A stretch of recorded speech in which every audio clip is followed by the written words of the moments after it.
Hope bigger than a hell rain, things like you heard on the decks. Glover hold the court and give it to no suspect. Politics in the mix, like Gumbo Stewart Rich. Spinning tales from Black Wall Street, real life's the pitch.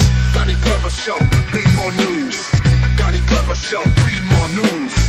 Donnie Glover Show, be more news. Donnie Glover Show, be more news. Business tips hotter than lava. Got that Midas touch. Stocks and blocks teaching youngins how to clutch. Ears to the concrete, finger on the pulse. Dropping wisdom like Hover, each word a joke. Donnie Glover Show, be more news. Donnie Glover Show, be more news. Donnie Glover Show, be more news. Donnie Glover Show, be more news. Walls painted black, history on lock. Blast off from Tulsa, rebirth like a clock. Markets rising from ashes to gains. Donnie the narrator, truth runs in veins. Donnie Glover Show, be more news. Donnie Glover Show, be more news. Donnie Glover Show, be more news. Donnie Glover Show, be more news.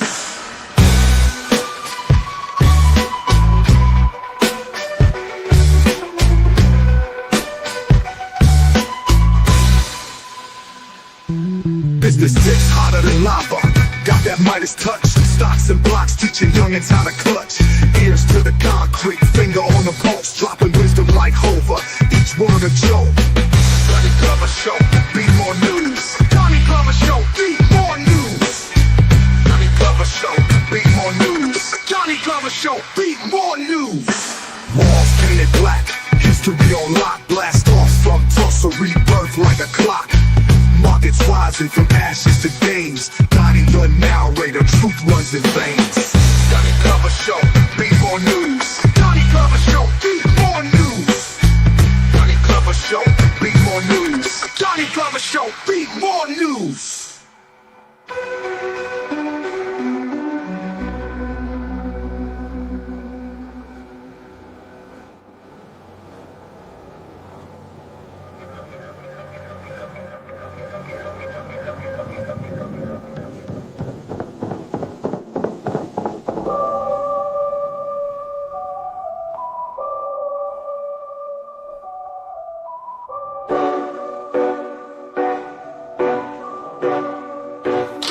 Show, be more news.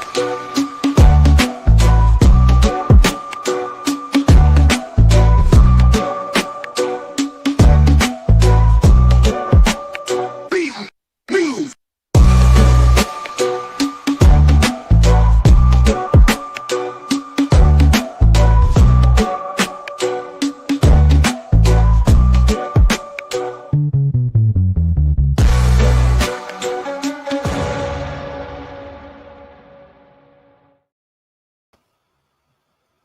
First name's Donnie, last name's Glover. In it to win it for the long haul, baby.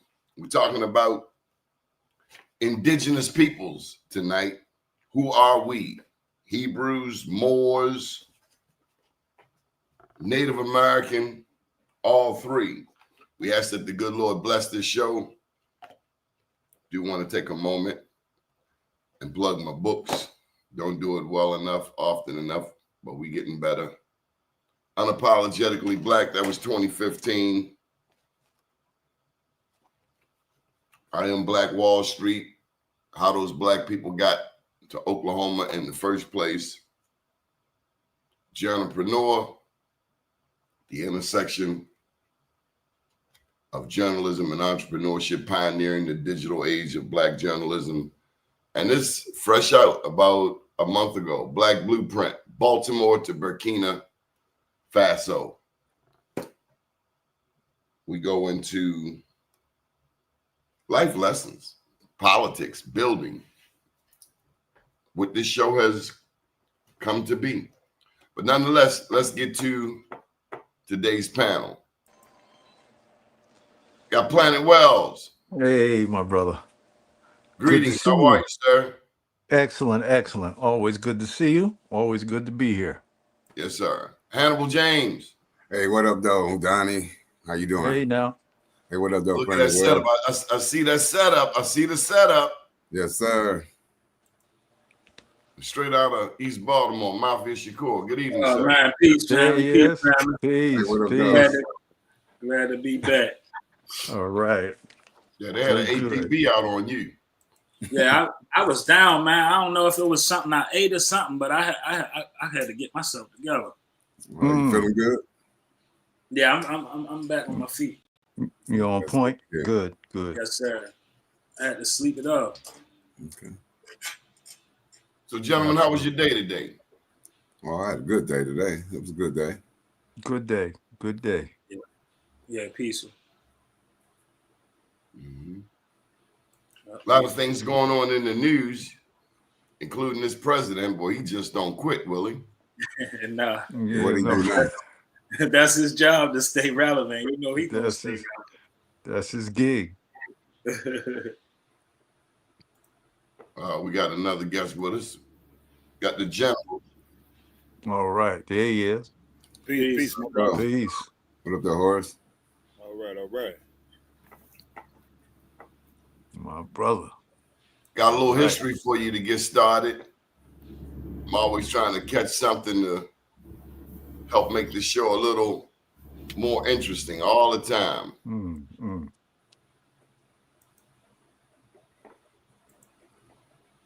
Here's the truth they never taught you. The sugar that sweetened the world was revolutionized by a black genius, then whitewashed by history. Norbert Rillieux, born free in New Orleans in 1806, was a chemical engineer who transformed how sugar was made and saved thousands of lives. Before him, workers boiled cane juice and opened kettles, scalding steam, opened flames, and deadly conditions. One slip could mean death, but Rillieux invented something radical: the multiple effect evaporator, a closed system that used steam safely and efficiently to refine sugar. It cut labor, cut costs, and saved lives. Suddenly, sugar became a global commodity, cheap, fast, and mass-produced. Industrialists got rich. Plantation owners expanded empires. Investors called it progress. But Rillieux, he got nothing. Racism blocked him from fully patenting or profiting from his invention. White-owned firms took credit. He was excluded from institutions he helped modernize, denied the honors he earned, hidden from the innovations he pioneered. History books left him out, and the world was told sugar just evolved. But it didn't. It was designed by black brilliance. His machine is still used today in food, paper, and energy industries. But his name, Barry. I realized they didn't just profit from his mind. They erased it to protect their myth. Here's the truth they never taught you. The sugar that sweetened the world was revolutionary. They erased it to protect. Make you think how many other things were taken from us. How many other inventions? Absolutely. From Lewis Latimer, the filament for the light bulb, the refrigerator truck, the elevator. You know, for us to be 15% of the population, we sure have had one hell of an impact on the world. That's a true. fact. That's a This fact. is true. I would say that's they counting us wrong, in my opinion. They counting us wrong. If we the minority, then we looking at something wrong. We got to be the majority. Pound for pound, considering that we star in the prison movie, they've thrown everything at melanated peoples possible. Sterilization, Planned Parenthood. Planned Parenthood, we don't never want to talk about it. Them right. abortions, that's a good 40 million black people. Yeah, that's a touchy topic there. Yeah. You know, this is the land of the original Grizz, which is the sacred land of the West. And at some point, it's going to be popularized. Right now, we're at the beginning phases, and I don't think that people understand the severity of it. This is the original land. All the other lands are, like I say, man, some of us migrated there. Some of us made U-turns and came back this way, but we never left. And You know what Donnie, what I thought about when it comes to these tribes over here? They say that they Native Americans, et cetera, et cetera. And the people who still sort of classify them, like when they say the black people or the Africans, and then they name the Native Americans as if they're a separate entity that is the Native Americans. Well, my question is, if the indigenous people are the real Indians and the Native Americans have their own thing, why come ain't no indigenous people in their tribes? Could it be that these Native Americans, remember the other conversation we had, that the identity as being white, could that moniker of being quote unquote Native American be like a signal of being like in line with being white? White or wiped? White, W-H-I-T-E. Well, I mean, just to wipe us out of the picture, yeah. But I'm saying that, yeah, of course, with that in itself, it sort of goes without saying. But I'm saying to the point that they stole our identity. We know that. True. But when they're grouped together out of on these reservations in these areas, wherever they are, there are none of us in their tribes. So these Cherokees and these other tribes that tell me, they are allowing their freedmen. Man, we don't need that. Right. Y'all haven't been wanting us in y'all tribes all this time, but now all of a sudden that y'all know that the truth is coming out, and eventually y'all probably end up being taken back where y'all come from. Now y'all want to induct us into some stuff that we really don't need that. But I'm just saying that the indigenous people of this land are us. Here we got the Native Americans. There are no indigenous people in any of these Native American tribes. Right. We look at the I think like that's it. You raise a good point, because we don't see us in them tribes, but we're there.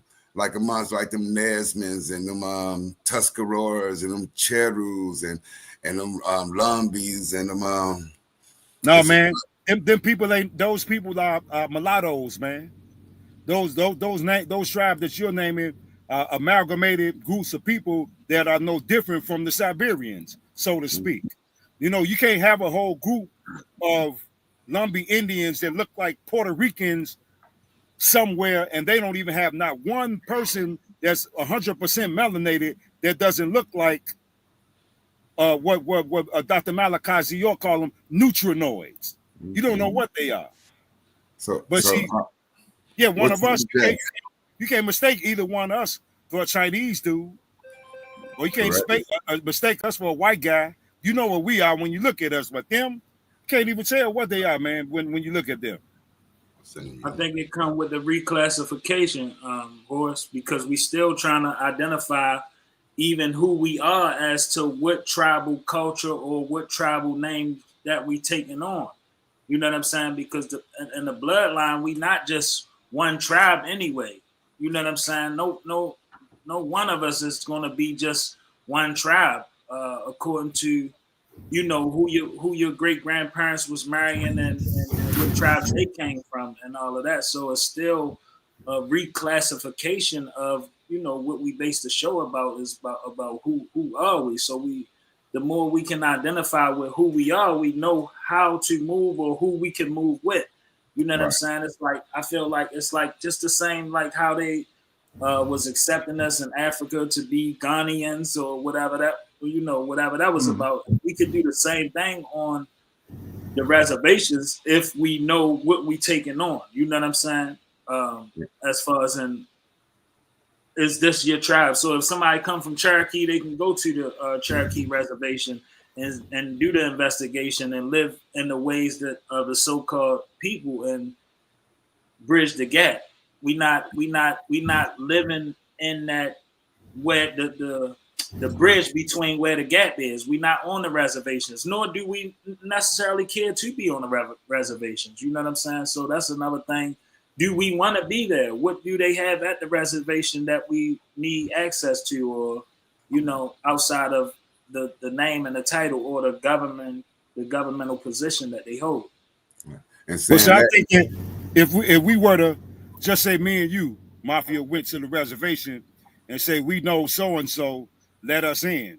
It's more so like we would be accepted to come in, but on a larger scale, we wouldn't be wanted there. I understand that. do we try to make any alliances with any tribes out here, or do we go at it by ourselves? We Well, we already are- got our tribe. You know who your people No, are. I'm when you saying, walk I'm in the saying street. with the ones that's quote unquote, like Horace said, Native Americans. Do we try to fit in with them, or try to make some allegiances, no. alliances with them, or do No. we just No. so Hell what do no. so How where's would the we, man? foundation at? For I'm what? just saying. I'm saying like what it don't make no sense to even research. So let's start here now. Well, I mean, just and not for even the thinking sake of about the understanding, past. so we don't get mixed up into thinking that we should blend in with a group of Oh, people. I agree with you. Not to blend in, because shit, the blend. Excuse my language. The blending in is what got us where we at now. You get what I mean? All right, I want to welcome to the show Marsha Jews. Marsha, you got Indian in your family? Not that I know of. Hey, stop playing with the camera. What I'm you just doing? trying to see. Go ahead. Oh, we see you. That's my sister, y'all. All Peace, right. peace, sister, peace. Peace. Y'all can have her. I'm good. my brother from another mother. How Right, y'all right. doing today? All right. Good. Good. Yeah. So, But so I where are we? feel What y'all been talking about? we was talking about if we should integrate with the so-called Native Americans that's on the reservations, or how do we go about being our own tribe as opposed to integrating? Well, see, those people, they don't like us. You may have a small percentage of them that may accept us, or you may have some of them that like us more than another tribe would. But as the original tribes on this land that we call Turtle Island, man, they don't like us because they would have been trying to come into contact with us all of these years. Yes, They would have been trying to get us into the tribes and let us know, like, hey, man, y'all the real Indians. But they haven't been doing that because it was all about cutting us off from the land itself. You see what I'm saying? And that's what the whole ordeal has been about this whole time, to disconnect us from this land. Y'all from Africa. Y'all, you came over here, you walked over, and all this other malarkey, to disconnect us from the land while they steadily destroying our energy centers right here, man. The chakra centers, our organs, they're all the same as the pyramids, man. That they're turning into these landfills and these rock quarries, man. Those are energy centers. Those are our organs. Those are our chakras that they're destroying and keeping us confused. But I'm not going to take up too much time on this because I don't know but it came to me earlier, like if all of these Indians on these reservations in these other parts, man, don't look like us, then why, and we the indigenous people, you mean not one of us is in the tribe, or a few of us, or the whole community of us, nobody's there except for a bunch of Puerto Rican looking, Mexican looking Indians? I'm just not buying the fake Indian lineage. That's all. Nah, I can agree I with think that. one of the things that's really interesting is that there are so many people that have come out of different parts of this nation, and they've collided in many ways. But what I've seen in the Midwest, I'm originally from Indiana, but around that whole South Bend, Michigan, Ohio, Wisconsin, there are a lot of Native Americans in that area, but there's no relationship. They're very, what I've seen in the Midwest, and I'm now back in Baltimore, and I don't see any of that really. But at that time when I was there, they were very isolated in those states. So Indiana, Ohio, Illinois, Michigan, Wisconsin. But beyond that, it was rare. Oh, and Tennessee got a lot of people who were Native American, but we didn't see that in that most of the time. Well, do those Northern Americans that you're talking about, do they look like us, or do they look like Mexicans? Many of them look more like Mexican than they do Black people. That's what I'm talking about. Yeah. But I feel like, just to chime in, like I say, I feel we already have what we need to consider ourselves tribes. We have brothers who have land that we can, connect with, and bring financial or economic gain to this piece of land by bringing people there, by educating us on the ways of the land as far as in agriculture and things of that sort. So it's like anything that we looking for or what we looking to them to come off that's ours, we not necessarily in that fight. I feel we still gotta step by step as to what we already have, to our resources to build what we would call a reservation, or start building out small towns, like how we say buy back the block, just on a different aspect of it as far as in being more land resourceful as far as in how we feed ourselves and how we nurture the land and things of that sort.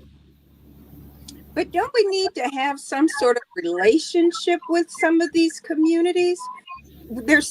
Everybody seems so detached. How do we bring it together where we can? There's so many different tribes, and they're coming out of the Dakotas, and they're coming out of some of the Tennessee hills, and who knows where else. I mean, I've not done any real research, but what is it that we should be doing in order to develop relationships? How do we even get to the beginning point to be together? With who though? Who wants the relationships? Like if we talking about the Mexican Indians, or we talking about relationships among ourselves, you know what I'm saying? Because it all depends on. I think we'll be in the same box from what I'm hearing. I think because no one said the right to self-determination, the right to build your own, the right to be your own governing force, the right to have your own hospitals and your own police, the right to your own constitution. This is what this is all about. 1790s, the natural lineal descent was taken away. We got to go through the South with the Muskogees and the Cherokees and all this stuff. 1790s, when this country became a country. And on the side of that was Native Americans. People don't watch that stuff. People say, well, it's all Mongoloids in the tribe. No, it's not. I live here in Detroit with the Penobscot Indians, and they look just like me. Makiba Weaver, Shabata Weaver, these are my friends. They look just like me, same complexion. You know what I'm saying? So we are in them tribes. Like with the Muskogees. We are in them tribes. We're there. We just don't see them. We ask people, okay, if I ask the panel right now, besides the Cherokee, Chickasaw, Choctaw, Muskogee Creek, or anybody else, name a friend that you got in another tribe. And that'd be hard for the majority of us to say. Mm-hmm. You know what I mean? It's like she said, we need alliances. We need to know who they are. So on that, let me just jump in here. We got to give Candy Bar. You do not want to get us started. Give her some love. Restore what was stolen. Restoration. And then from Diane Fitzgerald, we, the Naji, did I pronounce that correctly? Yes, sir. Mm-hmm. Of Turtle Island have a blood type that they do not have, as well as it being the oldest blood type known to man. And hell to the no, we should not link up with the Native Americans. She said, I'm with you, Diane Fitzgerald, on that one. Hell to the no. Did you hear that, Marshall Jews? I can't stop laughing. I gotta deal with the laugh first. But the reality is that how do we even begin to have that? When you go to Wisconsin and some of those areas in Illinois and Michigan, especially when you get up into Michigan, how do you even start those conversations? I mean, we're starting it now, or we're having it now, but then how do we branch out and start bringing people in? Are there different tribes that we need to connect with, or how do we connect with them? to even have a drop conversation. drop your tribe in the comments and make sure you like and subscribe. Well, see, before the European came here, we didn't have Yamasee. tribal names. We recognized each other by our feathers and by our totem poles, but we didn't necessarily classify ourselves as anything. The names that are attached to the tribes now are named that the Europeans named because of maybe a certain word we spoke, or when we made a comment about something, like if we said just say like what's the river up there, the Ohio River is really the Maumee River. So if we was to use Maumee, the next thing you know, they name a whole tribe of people Mauamees. And then 500 years later, you thinking that it was a tribe named Maumee 600 years ago. It wasn't. So all of these different tribal names are phony names in their origin from the get-go. Yamasee in the comments, Creek in the comments, Tuscarora. Yeah, Tuscarora. See, that's my thing. Yes, sir. I think that it's Nishi. a mistake to seek validation Nishi. from anybody other than yourself. That's right. Now, when you are yourself, if there are others that resonate with the energy, that's cool. That's cool. Right? But I would not seek validation from anybody. I'm a sovereign being. Right? And I get together with my other sovereign beings that resonate with me. Right? But I think that is the trick of the colonialists, making everybody fight for validation of their existence. That's madness. Just leave them alone. Leave them alone. Candy, I hear you saying Niji. Hey, Elder Wells, I'm with you there, Elder. Yeah, we don't go. Yeah. Why would we validate? Because they've been here all this time. Correct.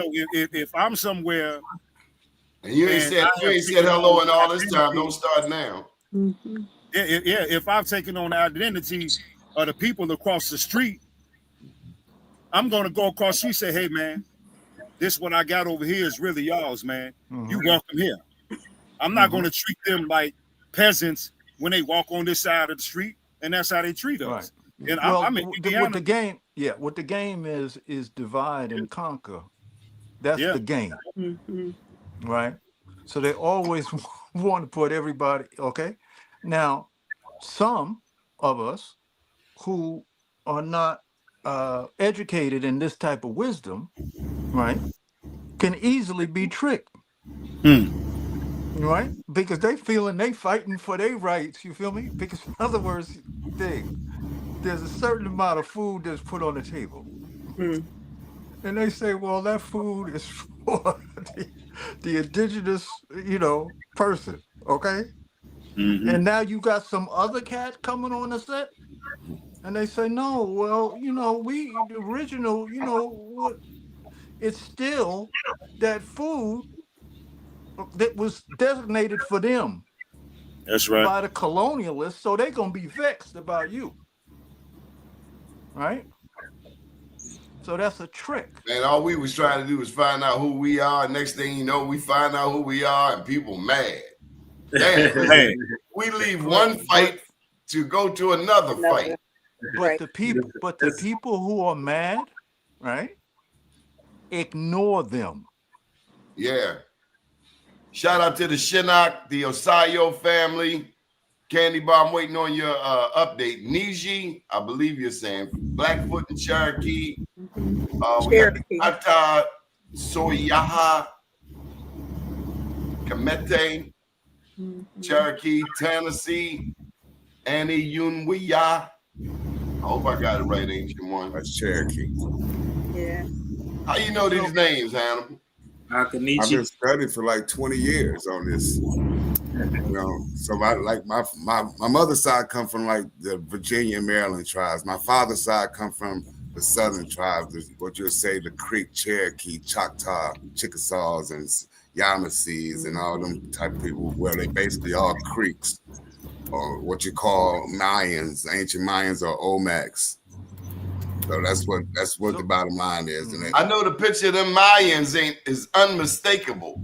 They got melanin. Yes. Yeah. They real chocolate. They real chocolate. Just like the Mayans in the Sun pyramids, and like the people that's in the pyramids of Giza. I like this one here. We are the only Americans in the United States of America. Yes. That's right. Like weird. And for the longest time, I got to tell you, I thought America came from Amerigo Vespucci, but y'all told me that's not so. Yeah, that was another misinformation. Mm-hmm. As we started waking up, they fed us different things along the journey to stunt that what we was uncovering. And I'm with Horace. Okay. Kemet TV, she coming after you. Diane Fitzgerald ain't playing.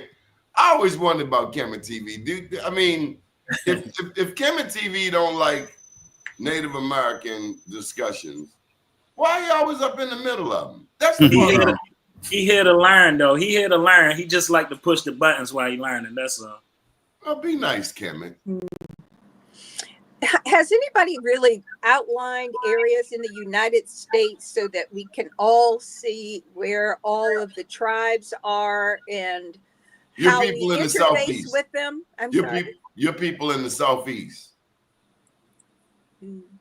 Okay, now also in relationship to what my brother was speaking on, is what is it pre-tribe?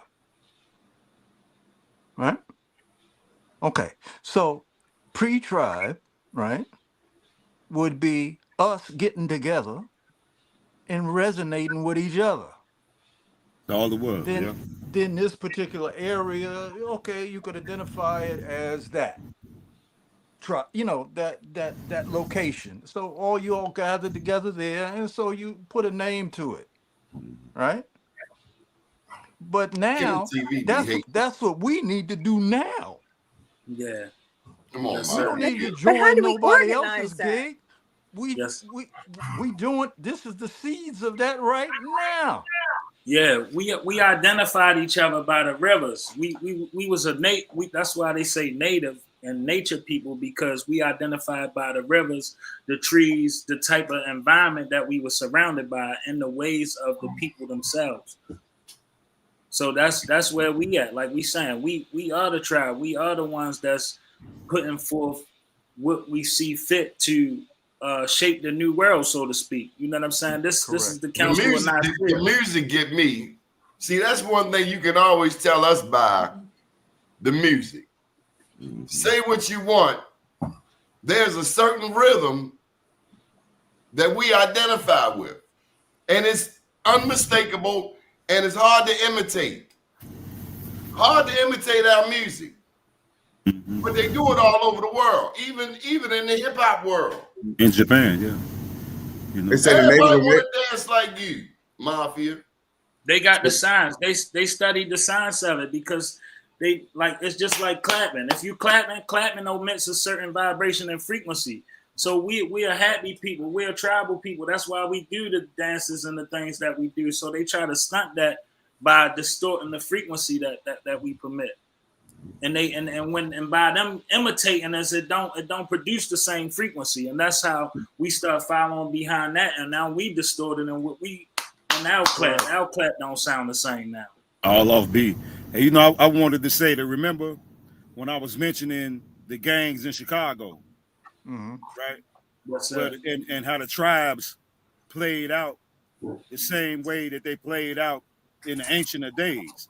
Well, back in the 80s and 90s, it was a thing called a finball. And the finball was the five. So all of the organizations that was under the five.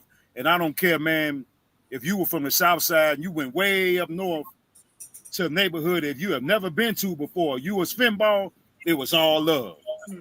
So it's the same thing of how we did, like how the elder was saying that we just resonated with each other, man. We didn't have to have no type of titles. As soon as, and then as a loving as a people as we are, you know, man, we might be from South Carolina and go to Wisconsin, and as soon as they see us, man, they're gonna treat us like we family, because that's our nature. So that's what they wipe away from us, man, somewhere down the line. Well, you know, it's really interesting. I grew up in South Bend, Indiana, and what we ended up doing is a lot in the connection between Wisconsin, Michigan, and Indiana, parts of Ohio. But you could see the difference in some of the people. A lot of people didn't really talk about the tribes, quote unquote, but you could see it in how they dressed, what they wore, how their hair looks, the type of hair that they had. And bringing all of that together was very interesting growing up. So we used to go, I went to a camp called Camp Tanaduna, and that was part of it. And I'm sitting here thinking, I was like, oh, well, that's something that we talked about, because we had a camp that was near Lake Michigan, and we talked about that, and we learned about that. Now, that's back in the day. But here we are now having a conversation. I haven't had a conversation about anybody in the Midwest in 30, 40, 50 years. You know, how do we now say, okay, this is what we really need? And how do we maybe everybody gets on a bus and goes, and we start looking and seeing what's actually happening in parts of the Midwest?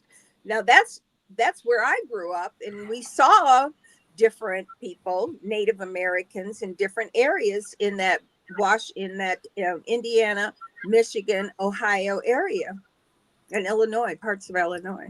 Well, and it's ironic that you said that, because I'm in Indiana right now. Oh, where? Well, my GPS, I'm in Edinburgh, Indiana. Okay, so that's south. Yes, right outside of Indianapolis. Yeah. So I'm from South Bend. That's right. It's right near the state line of Michigan. Yeah, and see how Notre I know Dame. You think of Notre Dame? Yeah, and see how I know that I was destined to elevate to this level, because the building that I grew up in, we had a mound in our playground in the back, and we didn't know it was a mound. We just thought it was a big hill. Right. And the ancestors wanted me to remember this mound for the rest of my life, because we used to, you know, run up on it, but especially in the wintertime in the snow, and do flips in the snow and ride our little sleds down it. And so I did a flip in the snow, and when I came down, there was a big boulder up under the snow that smashed my knee. I think I had to be about 12 years old, but I could never forget that. But now they have leveled that mound, and so if you go back there, it's just a concrete slab now. So the generations that are coming up, they would never know that it was an ancient mound right there. But I know, because I played on that mound as a child. But didn't know what. And you feel it every now and then, huh? Oh yeah, most definitely. Most definitely, yeah. Well, you know, maybe it's that we all need to get on the bus and start going around that whole region and just seeing and doing some conversations. That might be kind of interesting. I'm right here outside. See, I'm from Detroit, so I'm right outside of Ann Arbor right now. So it's a park right around the corner from me, and when you get down there by the waterway, it's like an ancient wall that sit there. Yeah, it's real ancient. And I'm gonna go take some photos of it tomorrow, and I'm gonna share with Donnie. That would be great. Here in Michigan, like up the Upper Peninsula up north, ain't too many people up there. It's untouched. Do you know what Calhoun is at? Calhoun, Michigan. No. What, Calhoun County? Well, the county part I don't know, but I do know. No, my bad. Canton, Michigan. Yeah, Canton is right here. So you got Detroit, Canton off 275. Yeah. Man, look, the pyramids in Canton is so big that, man, they look like giants built them. Oh yeah, even when you go down into Detroit, you could tell the reason why they was down in Detroit, because we got big waterways here. We got all the airports. They built airports on top of our pyramids. Yeah, like in Detroit, they just bulldoze it and just build on top of the stuff. Yeah, that pyramid, that airport the pyramid that the airport in Atlanta sits on top of is so big, man. That thing is colossal. Or up here in Chicago at the O'Hare Airport, that's a series of pyramids that they build up on, man. And they left one, so you had these this tribe, and I forgot what the name, but they wanted to save this one pyramid called the Serpent Mound. And I wanted to say, man, y'all need to stop it with the phony baloney stuff. Y'all want to say one mound when we got a whole array of mounds that need to be saved. Mm-hmm. Well, you know, Niles had a lot in that Niles, Michigan City area. There were a lot of Native Americans around there. And South Bend is right on 94 in Michigan coming City. into Chicago, right? Yeah, that big gigantic pyramid is right there on 94 in Michigan City, Indiana. Yeah. Well, my family, we used to go up there all the time, and Paradise Lake and some of those areas there were a lot of Native Americans in that region. And my family had property up there. You ever seen that right there, Marsha? You ever seen this? You ever seen this? The background of this gentleman with the Native Americans. Is that what you're talking about? Look at the screen, Marsha. You see that? I'm looking at the screen. I see 6 people in here, but you don't see the picture of the park? I said the two warriors in the background. Warriors? No, she's talking about on my screen, but he's talking about on the big screen.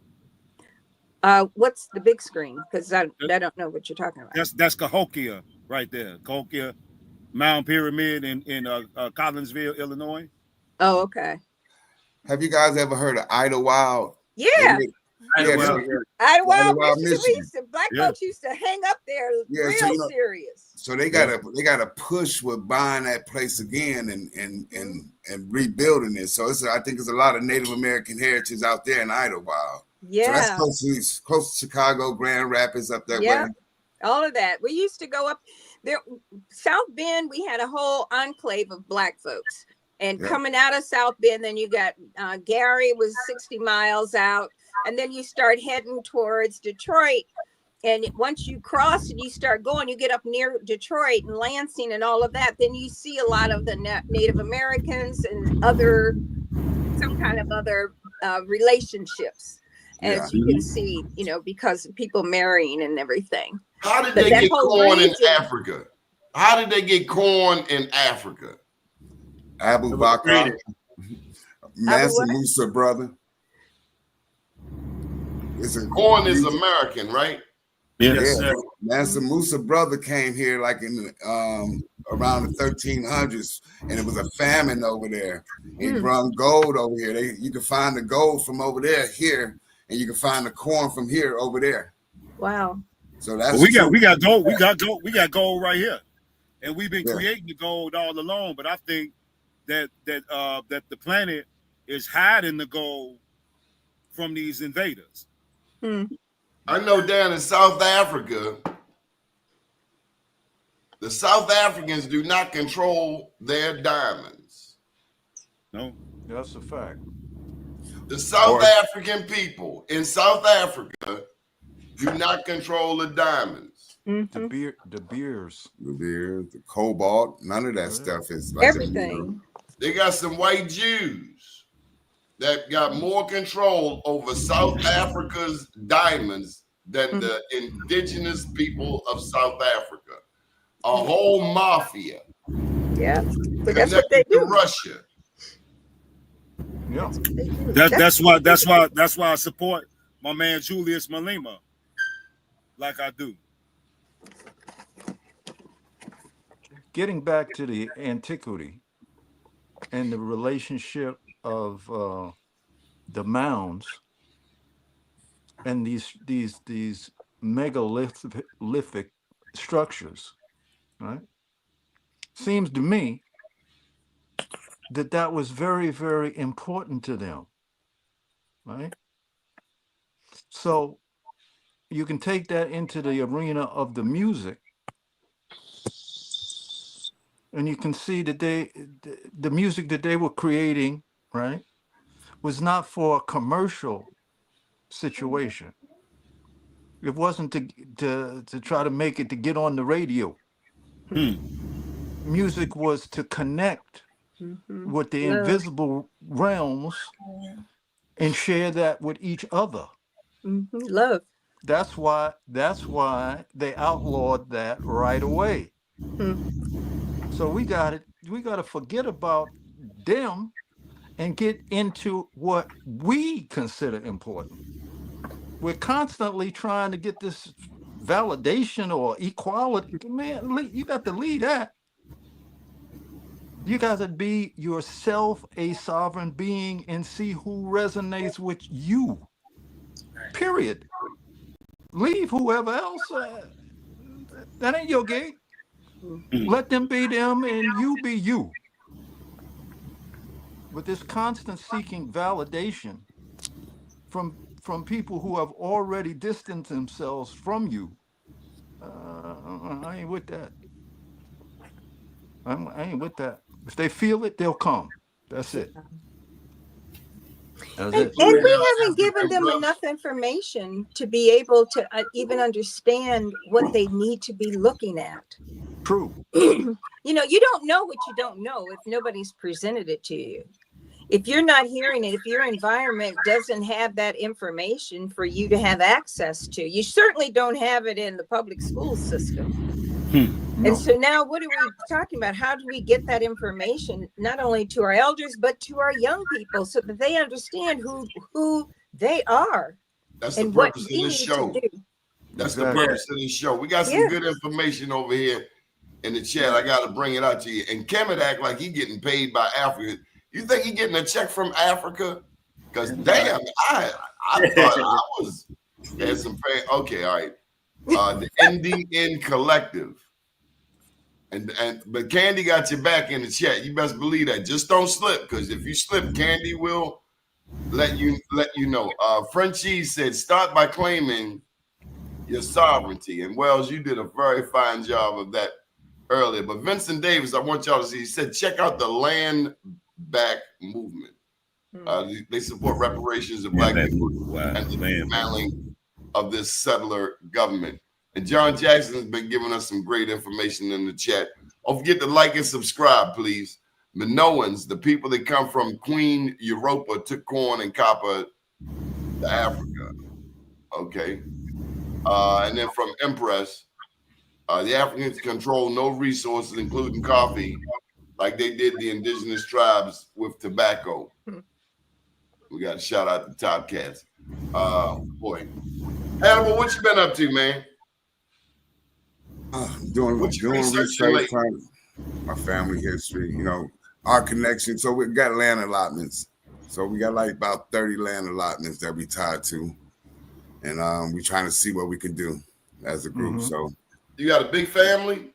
Well, there's a lot of us. How many states?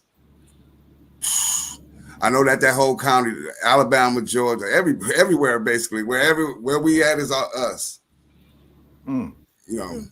My grandfather had like 22 kids. My father met his sister when he was 60 in Harrisburg, Pennsylvania. I never knew about it. It was just, we never knew about her. My people down in Alabama connected us to her. So we got a big family, a huge family, just like a lot of us do. People down in Alabama connected us to her. Yeah, that's. I think we all have a big family. That's why a lot of people were saying genealogy in the chat too. So like when you go with genealogy and you trace your bloodline, you're gonna find many different tribes and where your blood then crossing line, because it's only two people who is not related can make a family. So in the sense of that, it's going to broaden your horizon as to how widespread we already are. So like we say, this shows like this is where we start, because it don't stop. You gotta, when we get offline, we gotta be teaching this to the people every day. It's like my friends, they know when I come around, I'm only talking about this type of talk. We ain't talking about nothing else. We might take a break and talk about some sports or the weather or something. But other than that, you didn't tell me you know Teresa Davis, man. I get a phone call a day. Yeah, Teresa, that's my girl. So, Marsha, you see this here? Tell her what this is, Horace the Fourth.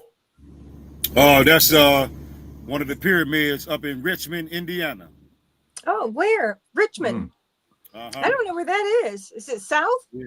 That's Richmond is it's between the state line, the Kentucky state line between there and Louisville.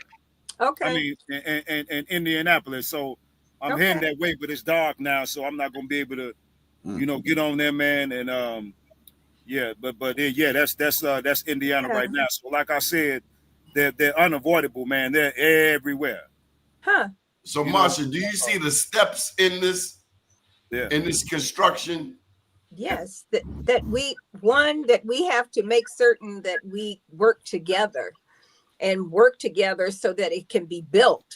No, the steps in the pyramid. Can you see the different levels? Am I supposed to be seeing it on the screen? Yes. It's different levels to it. Let me help you out. So Marsha, here's a question for you. I'm gonna put you on the spot. I don't mean no harm. Okay, you're gonna do it anyway. No, I got the gentleman watching me. I can't treat you bad in front of them. So look, hey y'all, let me tell you something. This is my ride or die. This one here can drive from Baltimore to New York and back in 4 hours. Because I'm trying to hurry up and get him out the car. In the rain. You trying to get me out the car, ain't that a blip? There's more to that story, but we won't tell it today. I don't feel like sharing all that right now. We won't tell it today. So Marsha, who has more pyramids, the Americas or Africa? Oh, pyramids. And I'm sharing with you right now that this is considered in this circle a pyramid. This is a mound pyramid made of land, but crafted by man. So the question is what? Who got more pyramids, Africa or the Americas? Oh, I think it's the Africa. Yeah, you'd be wrong. Okay. So it's America, but where would they be? They got pyramids in Mexico as old as the ones in Egypt. I just sent you another one up in Iowa. You loaded it in? Yeah, I guess it's taking its time right now. There we go. Well, I like the pyramids in Egypt.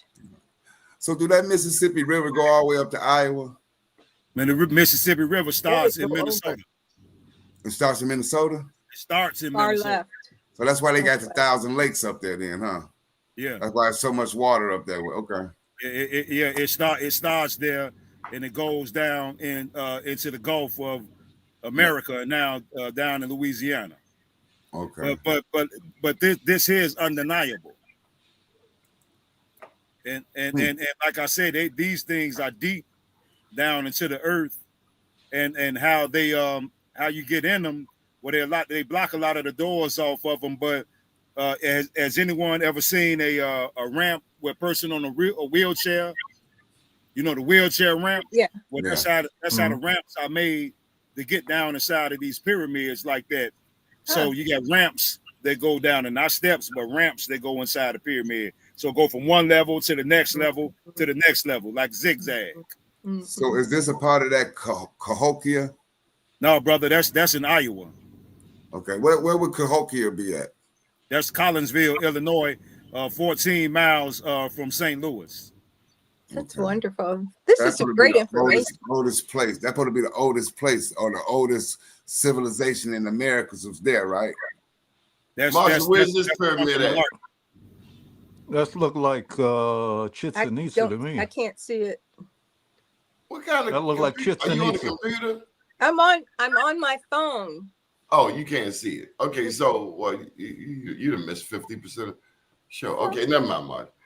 They got pyramids all in Mexico and South America, and some as old as Djoser, Djoser in Egypt. Yeah, they say that one in Egypt is only 4,500, and it's the oldest pyramid on the planet, which we know is BS. But that's what I was saying, that by the time we made our way to Africa, we learned how to make the pyramids look like this, as opposed to them looking like just earth steps. See, this is the perfected pyramid, but this took place over the evolution of us gaining the technology and advancing throughout the millenniums, man. So they put fake dates on these monuments, and I don't know if they use carbon-14 dating or nitrogen-12 dating, but they fakers I don't know what, man. So these things are literally billions and millions of years old. So yeah, we need to get back. One thing I noticed when I was in Guatemala, and it's off, I think, Huachacton,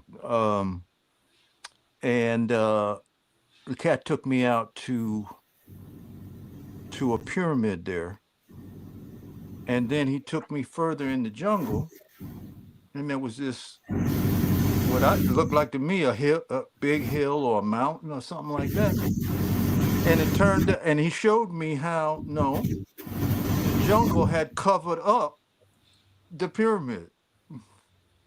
So we don't know What's out there? There's no telling, you know. Those pyramids are high, That also goes for Egypt. There's no telling what's under the Sahara. You know the mathematics it took to build them pyramids, the trigonometry. Yeah, man. They're huge. Yeah. Especially for them to stand like that. In order for us to do that, we got to get back to that math, that higher learning. You know? I got to share this with y'all. I was thinking this Frenchies just reminded me of a point. Right now, if this were 1965, 68, people like Malcolm were out front, people like Martin were out front. And what happened? They both caught a bullet. Right now, few can deny that we are in the midst of a reawakening. But I don't think it's going to be a Malcolm and a Martin. I do know the young people, as evident of this show, are out front, and they're not taking no prisoners at all. And if you ain't with the program, when the crap hits the fan, yeah. Because like we talk about the young people on the dirt bikes, I done crack slick on them. I saw one cat hit a lady car, fell off, jumped back on his dirt bike and pulled off. But when things hit the fan, and them cats from the hills start coming down to the streets with guns, them cats on the dirt bike might be your special forces. Yeah, we all we got. We all we got. We ain't waiting on. That's what they did when they, like they said, when they gave us Christianity. We've been waiting on somebody to come and save us. I'm glad you pick us up out the dirt. If you try to put a chain around my neck, I'm not forgiving you. I'm going to try to take your head off. Yeah, I ain't a Christian. You try to put a chain on my neck, I'm going to take your head off. Yeah, I don't mean to curse, but I was looking at a lecture that our brother Bobby Hemmett did when he was in Harlem, and a guy asked Bobby. He said, Bobby, man, when Jesus coming back? Bobby Hemmett told him, man, you back, motherfucker, you back. Yeah, you back, man. So we are the saviors that we've been waiting on. Mm-hmm. And Kemet, you over here calling people ninjas. Nobody called you a name. He can't, we touching chords now. But it's all the same thing. Matter of fact, Kemet, come on the show. Because I don't like them social media gangsters. Tell me to my face. Hey, when you be starting the show, Donnie, Kemet there be looking at the countdown. He can't wait to get on. No, but I feel we have some great speakers out here. Like I say, when you give libation and give thanks, though, we have great speakers. I feel the impact that Martin and Malcolm X had, we didn't have this mass media. You see what I'm saying? So even the speakers that we do have that's giving us what we need, the people not tuned into that because we got so many other different medias pulling us in every direction. So it's good for people like us to bridge the gap and keep it and break it down into a layman's terms where it's more communicative as opposed to just lecture. Mm-hmm. Yeah, interaction. is very helpful to be able to exchange opposed to just listening. And then usually by the time the event is over or almost over, nobody really can have that exchange, which is really important, I think. So I have a question for you, Miss Jews, and you, Elder Wells. When the Black movement came about in y'all younger years, was it as powerful as what we are seeing now with this indigenous movement? Yeah, I think that we were really more powerful then because we were just committed to it and we saw the injustice. And I came out of South Bend, but we had relatives in Chicago and Detroit and Ohio. And so bringing all that together and all the relationships from the east side of town to the west side of town, we were about the survival in our own communities. And we were dealing with a lot of crazy racism. You know, my first day of junior high school, Susan Grove called me a dumbass nigger. I had to whoop her ass. That was my first day of junior high school, you know, in South Bend, Indiana. And I'm saying that because it's real. And that's what I came through coming out of that community. And we all lived in a Black enclave, but you didn't mess with it. We had an enclave on the east side. We had an enclave on the west side. We had an enclave on the southeast side. We were everywhere. We were situated, but we all could come together. We weren't taking down the east side or the west side or whatever. It was about how we were all going to survive through all that racism. That was what was cold-blooded.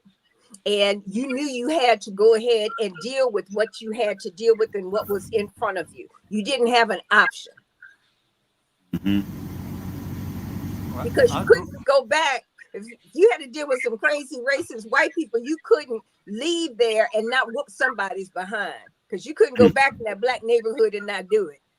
Right. It was about everybody's survival. And no matter if you didn't like it being on the east side or the southeast side, but if it came down, if it was going down, everybody was going to be there. That's beautiful. Period.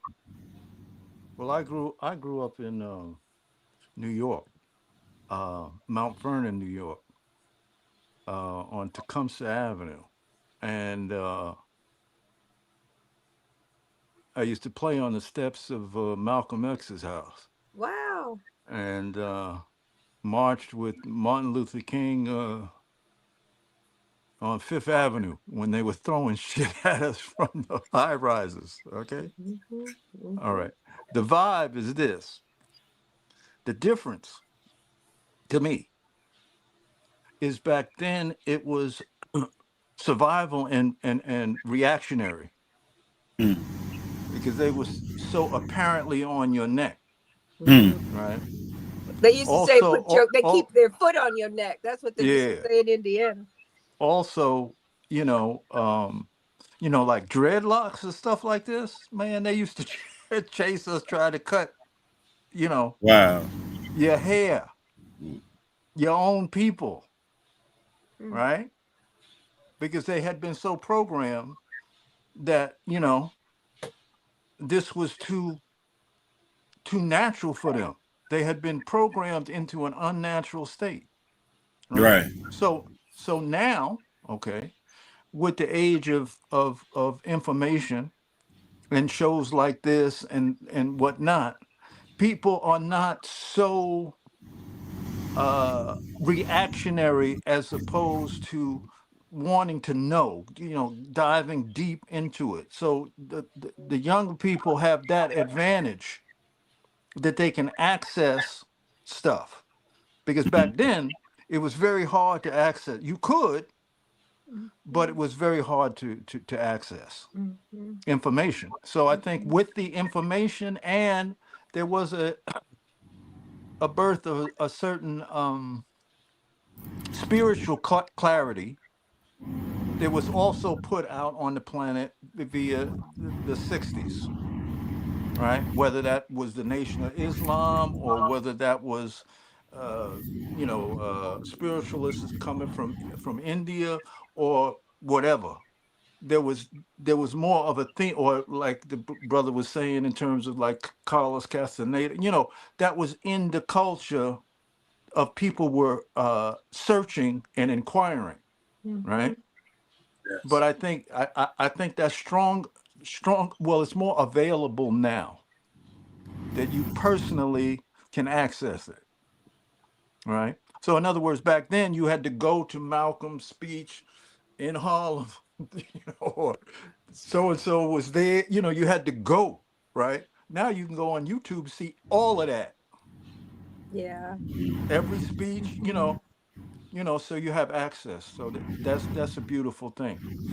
Um, and the current commercialism and the current mania for the desire of money, okay, or the bling bling, or whatever the term is representing a block to the real money, the real currency, which is your knowledge of self, right?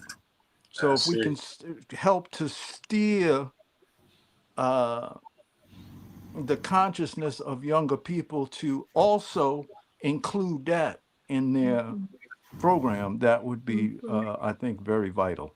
So this has come up before on the show, Watson Break Mounds down in Louisiana.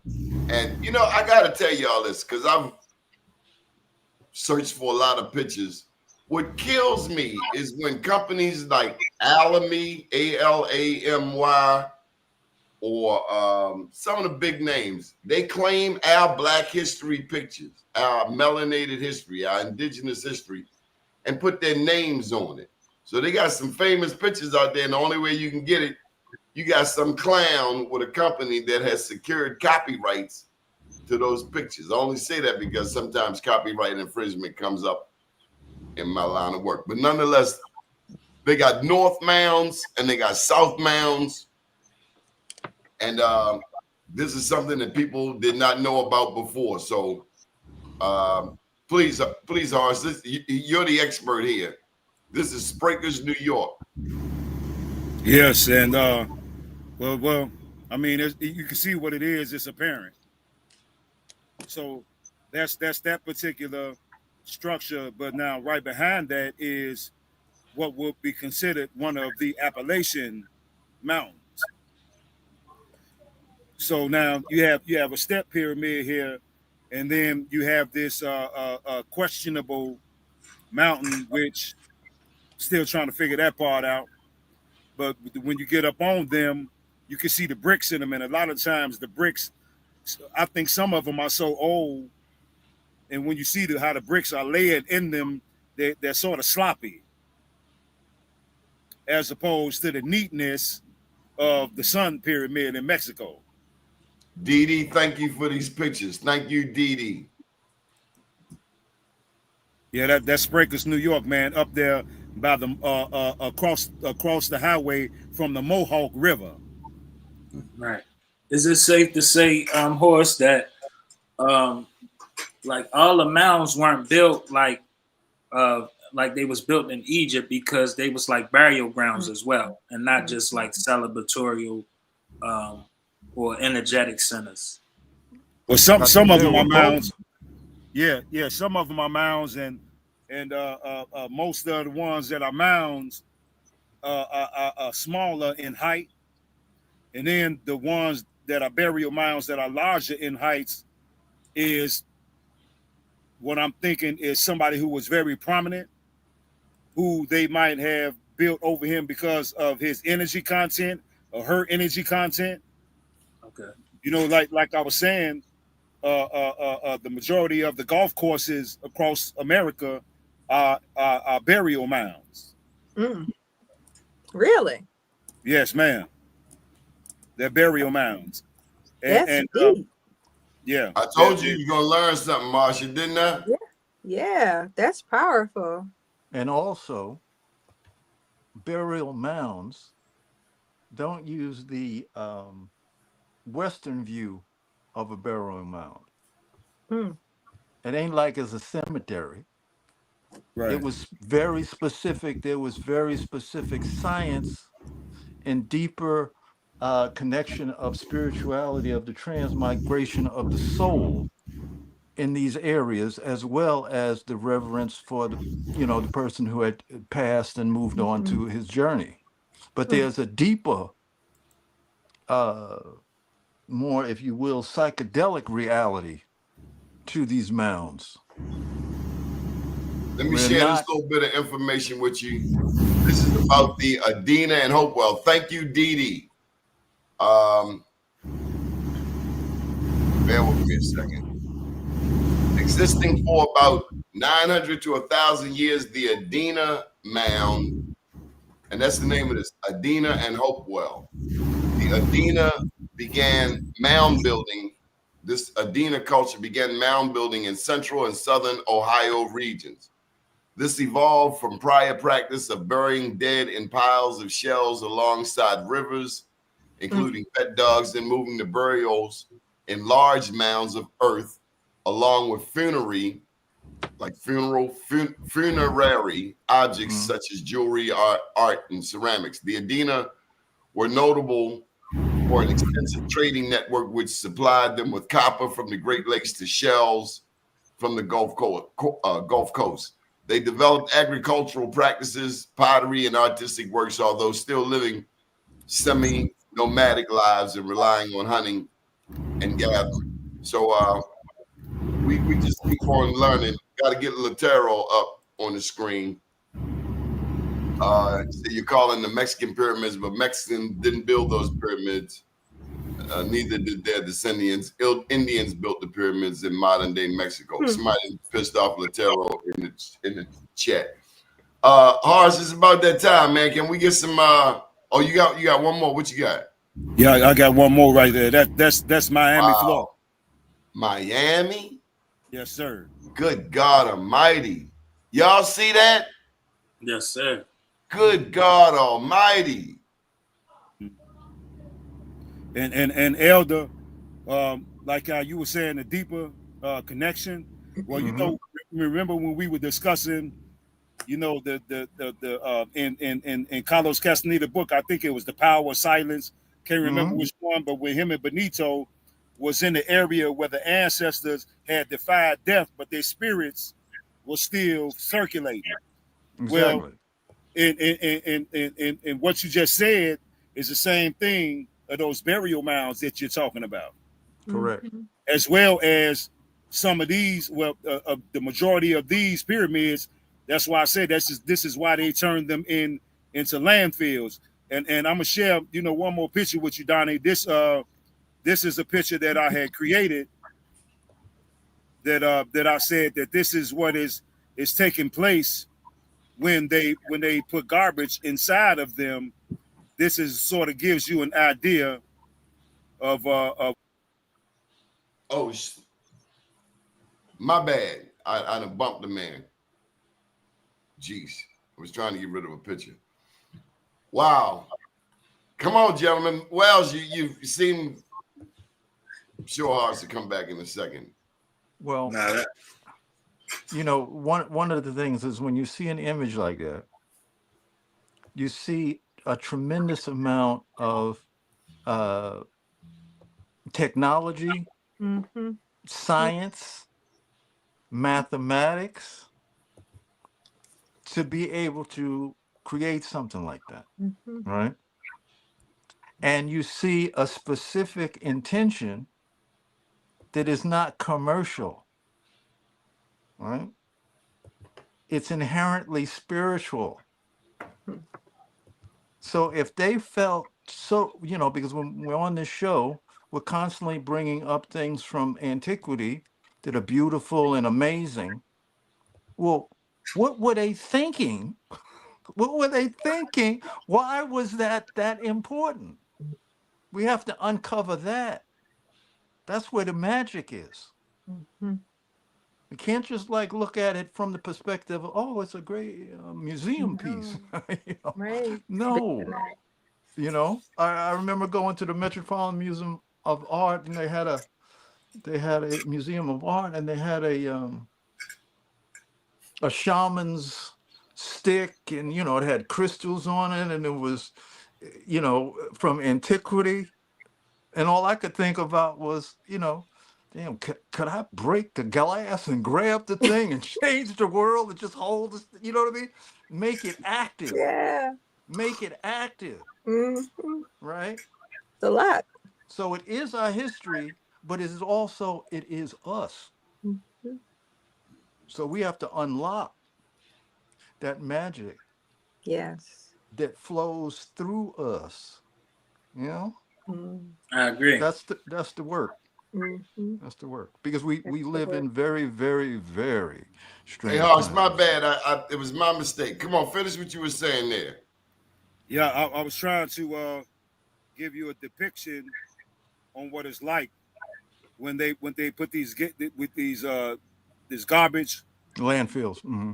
Yeah, there's garbage in these gases. Mm. In these pyramids. Here you go, right here, brother. You gonna kick me off again? No, No, no, you're no. here. You're here. Where I'm in? Oh, there I go. Okay, here we go.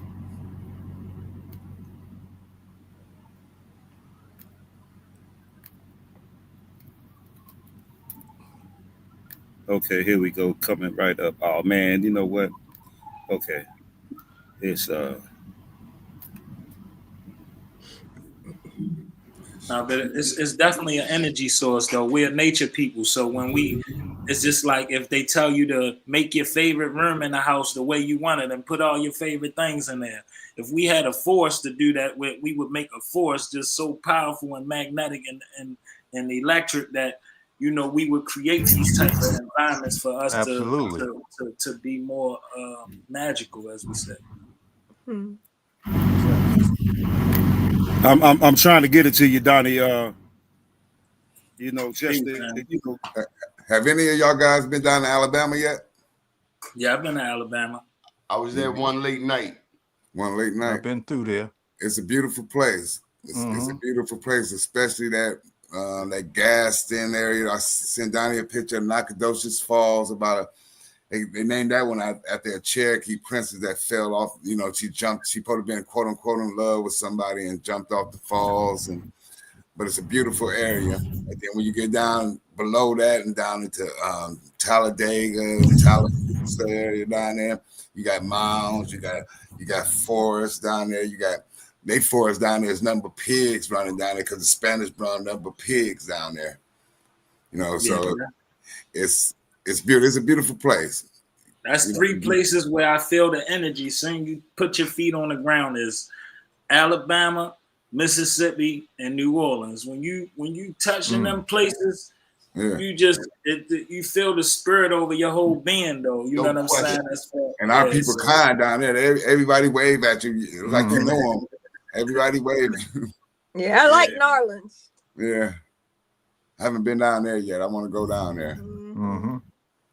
Yeah, I remember my first trip to New Orleans was when I was 4 years old, and I was going to my Uncle Horace's funeral, my grandfather's brother. And that's the first time it was only one Popeyes in the whole America at the time, and I got a chance to see that one Popeyes. Yeah. New Okay, Orleans this is yours, Hannibal. Oh, so that's the Mound Trail down in Alabama I was telling you guys about. So the sister was talking about we need to get on a bus and go some places. That might be a good idea. Everybody group up and go down that way. Mm-hmm. It's all through the South. I can't just say Alabama. The whole country is beautiful. From north to south, it's a beautiful place, different environments. I even like it out there in Oklahoma. It might be a little flat and a little red, but I still like it. There you go. I love it. You got another one, Horace? So this is what it looks like when they put garbage and gas down into the pyramids while ancestor spirits still roam. Like hell, huh? Right. That's deep. All right, Harsh, you done got deep on us. Let's touch them ancestors, man. Let's do some libations and get up out of here. Okay, brother. Want to start out with Prophet Norbert Rillieux. The great Queen Neitha of Chicago, Illinois, who defeated 5 armies of invading Europeans. On the most honorable Empress Radayasi, the Honorable Elijah Muhammad, Malcolm Malik El Shabazz, Dr. Khalid Abdul Muhammad, Dr. Delbert Blair, the Honorable Dr. Claude Anderson, the Honorable Taj Tariq Bey and Dr. G, Chief Redbird, Chief Warhorse, Dr. Dr. Francis C. Welsing, Dr. Arikana, Sister Shahrazad Ali, Mama T, Vicky Dillon, Sister Myra, Dr. Joy DeGrue, Patrice Lumumba, Professor PLO Malumba, the late great C. Freeman Ill, Dr. Martin Luther King, Che Guevara, Dr. Malachi Z. York, Omala Yeshatali, Julius Malema, President Ibrahim Traore, the beloved brother Bobby Hemmett, the Honorable Reverend Phil Valentine, Nellie Fuller, Dr. Fred Hampton, Ivan Van Sertima, Dr. Ben, Dr. Henry, the most honorable Minister Louis Farrakhan, Anthony T. Browder, Dr. Booker T. Coleman, Professor James Small, Rod Hayes, Billy Carson, 19 Keys, Dane Calloway, Karimu Ahua, Rizza Islam, the legendary Top Cats, Dr. Sebi, Sebi, Leia Laha, O Africa, Yaki Awakening, and I don't know if anybody's familiar with the young brother down there in Albany, Georgia, King Randall. I heard him. I think King Randall Schaub, man. That brother is a Schaub youngster. I think he should be about 25 by now, but he was taking all the young guys and adopting them and teaching them trades. And if one of them mess up, everybody got to do push-ups. And he was trying to get a school. Oh, I remember him.